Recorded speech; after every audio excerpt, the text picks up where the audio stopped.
Bem, eu sou Cristina, sou a 10ª filha de uma família de 14.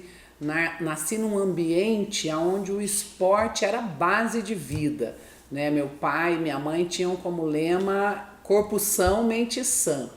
E essa paixão pelo esporte, pela atividade física, ela nasce com a gente. Tanto que na minha casa, o Nino é professor de educação física, o Gilmar, os dois são PhDs aí na área da educação física, e eu também, em 1982, com 15 anos, o que a gente sabe aos 15 anos, né?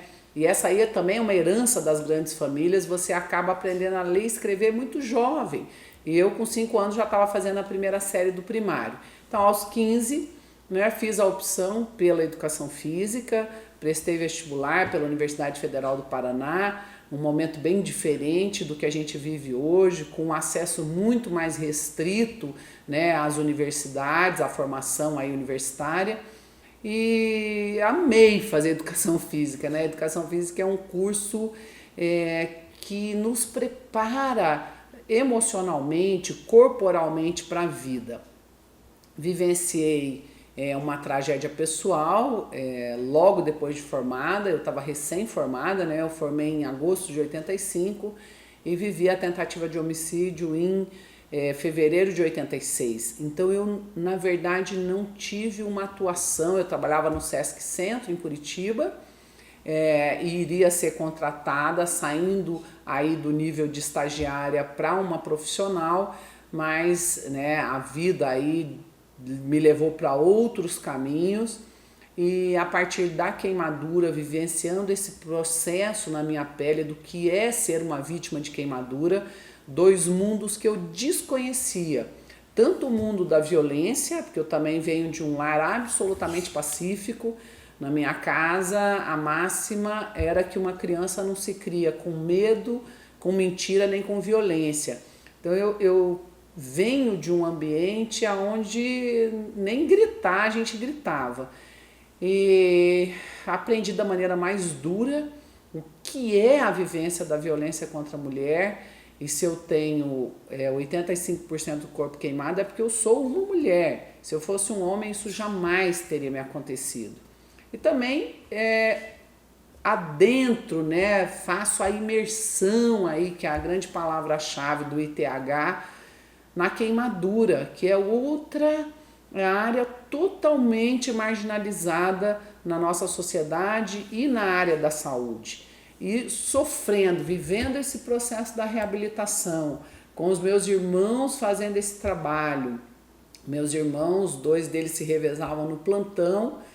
O Diniz ficava das 7 da manhã às 7 da noite, o Gilmar entrava às 7 da noite e ficava às 7 da manhã, e o Gil e o Nino doaram pele do corpo. Então eram meus irmãos e minha irmã Elizabeth, que é médica, que ia e vinha, que trabalharam minha reabilitação. E eu vi o tanto que a fisioterapia desconhecia. É claro que aí nos anos 80 também é uma profissão muito nova, mas quando eu retorno a Curitiba e fui pela primeira vez ser avaliada por um fisioterapeuta dentro da PUC do Paraná, onde eu me formei, foi um choque, né? A sensação que eu tinha é que as pessoas queriam correr, queriam gritar, porque não sabiam o que fazer, num momento também que poucas vítimas com grandes sequelas, né, existiam. Não havia sobrevivência. O grande queimado ele morria ali na fase aguda. E aí esse momento da reabilitação, da dificuldade, de todo um processo de marginalização me atraiu de uma maneira missionária. Você precisa ajudar essas pessoas, você precisa entrar nesse mundo. E em janeiro de 87 eu prestei vestibular para o curso de fisioterapia, que no Paraná só existia na PUC, na Faculdade de Tuiuti, né? Era um curso super concorrido, fui aprovada e ingressei então na formação de fisioterapia e retomei só a minha atividade na educação física em 88, quando eu tinha condições, né, de ministrar a aula, mas foi aquele casamento perfeito, né? E é incrível também como a vida ela é caprichosa. Da minha turma, porque a gente sempre tem uma turma dentro da turma da educação física ou de qualquer outro curso, né? Na minha turma, todas as minhas colegas elas diziam: vamos fazer fisioterapia, um curso novo, vamos assomar a educação física com a físio. E eu dizia: nossa, não faço de jeito nenhum, é um processo muito lento, a reabilitação, não tem o menor interesse.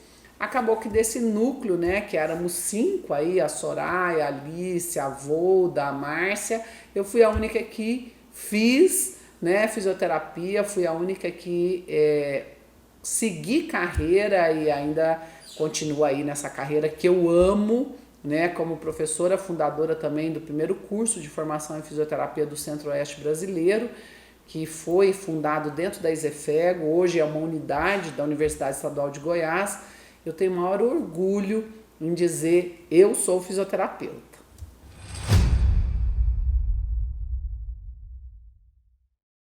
Bem, o marcante é a imposição limite que a queimadura te traz. A queimadura ela é cruel em vários aspectos, né? Ela é cruel no aspecto emocional, espiritual, porque você tem aquela coisa com o fogo da transformação, do renascimento, né? E aí a gente vai para essas histórias aí épicas, né?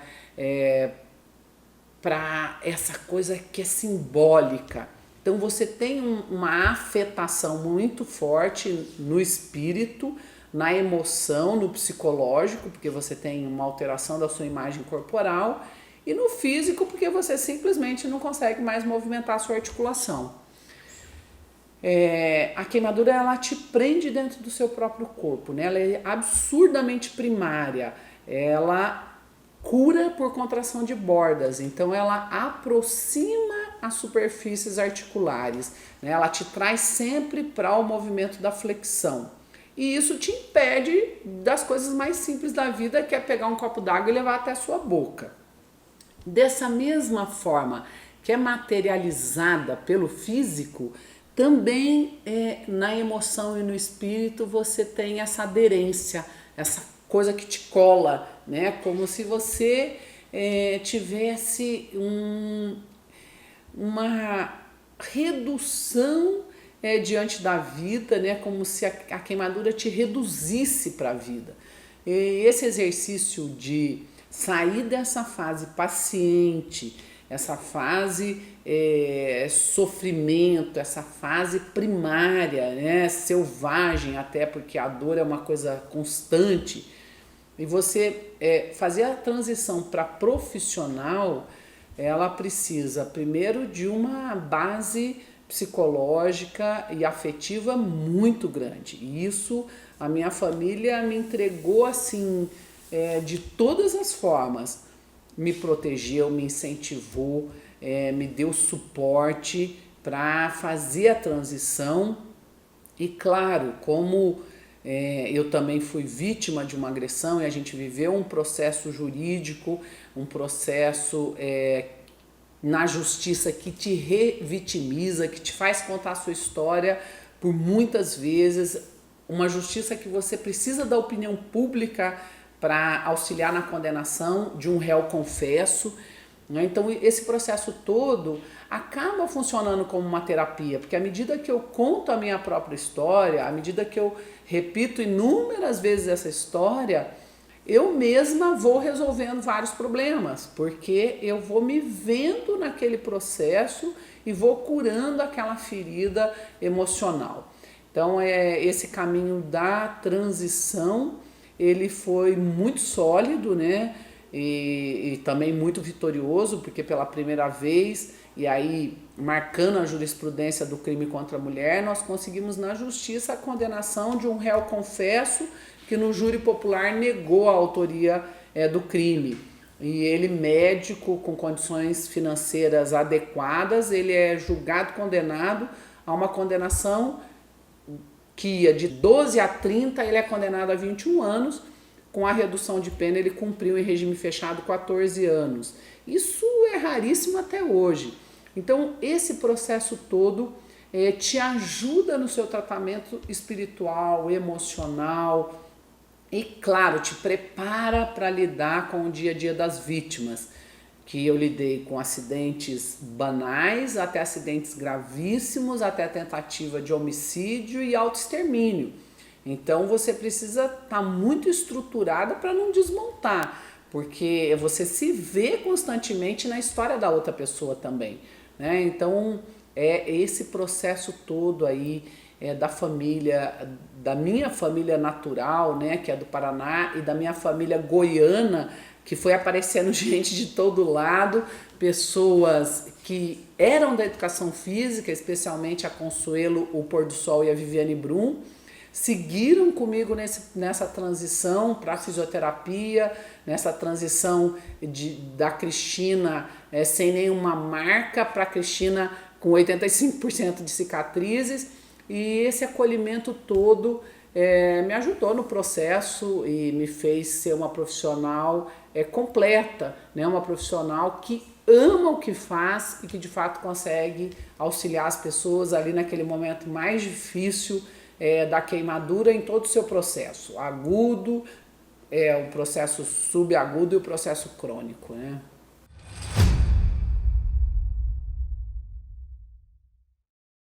Bem, o nome aí já diz muito, né? Imersão. Imersão significa o quê?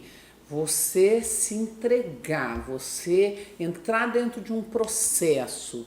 Às vezes você olha um tema e pode pensar, nossa, isso não me interessa. Aí quando você começa a assistir às aulas, você vê que aquilo é um objeto que vai te ajudar, é um instrumento que vai te preparar. Então não tenha preconceitos, reduza os seus conceitos pré-existentes e faça a sua inscrição, inicie o curso. Você não tem obrigação de terminar, mas busque a formação, o processo de educação, a diversidade de conhecimento é o que vai fazer de você um profissional diferenciado. Se você tem hoje 15, 20 ou 70 anos, há sempre tempo na vida para a gente aprender e aprender algo novo. E eu te garanto, nada na vida é absolutamente bom ou ruim. Em todo processo você vai ver, ai, que fantástico, que bacana, aí você vai ter, mas podia ter melhorado aqui. E num processo mais negativo, como por exemplo da minha queimadura, a gente encontrou tanta joia, tanta coisa boa, né, que a gente sempre valoriza.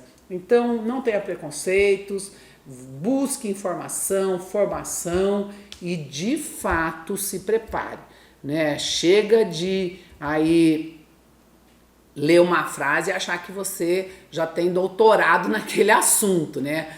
Vamos ser consequentes aí na transmissão de conhecimentos e naquilo aonde a gente pode, de fato, dar opinião e se aprofundar no assunto. E aí, o ITH tem a genialidade de escolher os melhores profissionais para preparar você para a sua carreira e para a vida.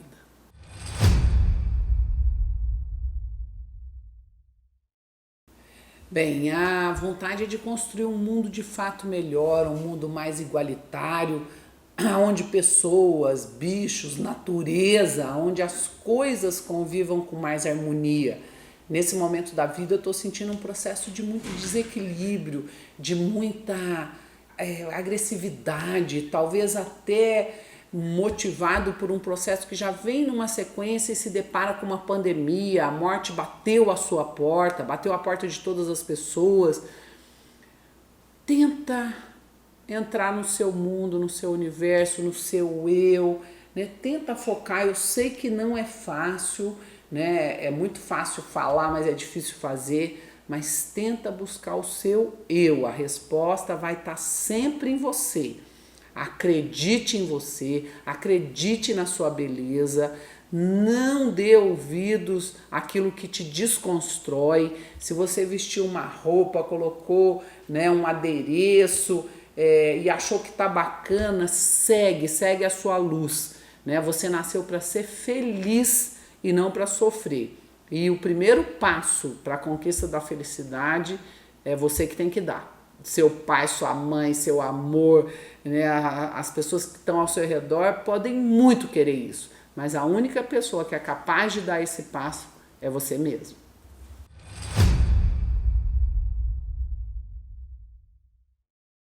Bem, desafio enorme, né?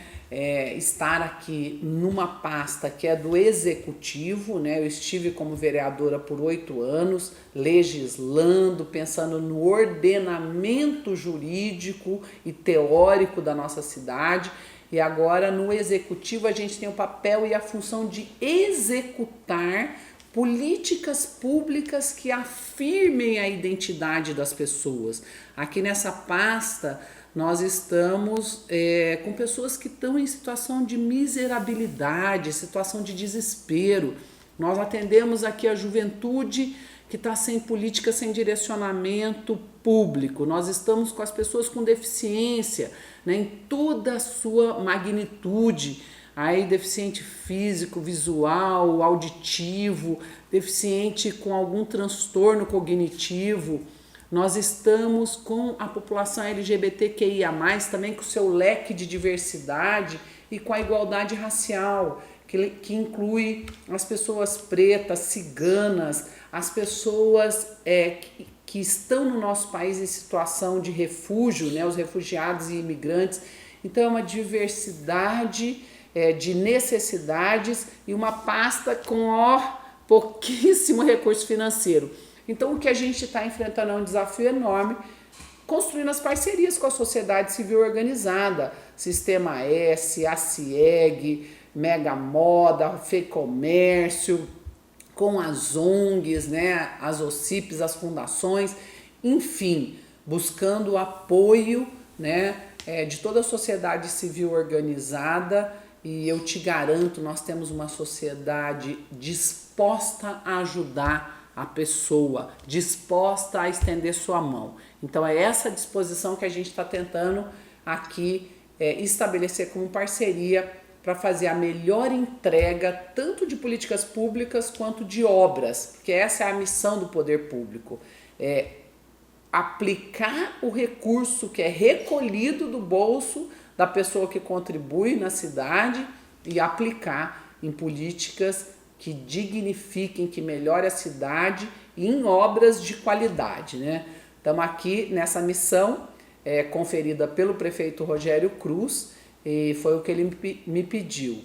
Faça o bem sem olhar a quem e da melhor maneira que você conseguir. E é isso que eu estou tentando fazer com toda a equipe. A gente conseguiu construir uma equipe incrível e deixo aqui o convite, venha nos visitar na Rua 99, número 66, aqui entre o Bosque dos Buritis e o Palácio das Esmeraldas. Estamos aqui de portas abertas.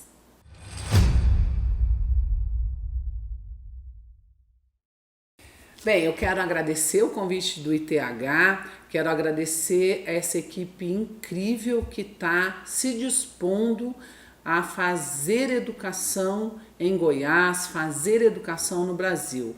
A pandemia trouxe muita coisa negativa e eu quero me solidarizar com as famílias que, como a minha, perderam alguém para o Covid, mas quero também valorizar o que há de bom. E uma coisa boa é essa possibilidade de eu estar com qualquer pessoa no mundo inteiro através da internet. E o ITH rapidamente fez a migração e hoje consegue acessar muita gente com cursos de qualidade e focando num princípio que eu acredito muito, educação de qualidade. Fica aqui meu agradecimento e desejo de sucesso, vida longa para o ITH.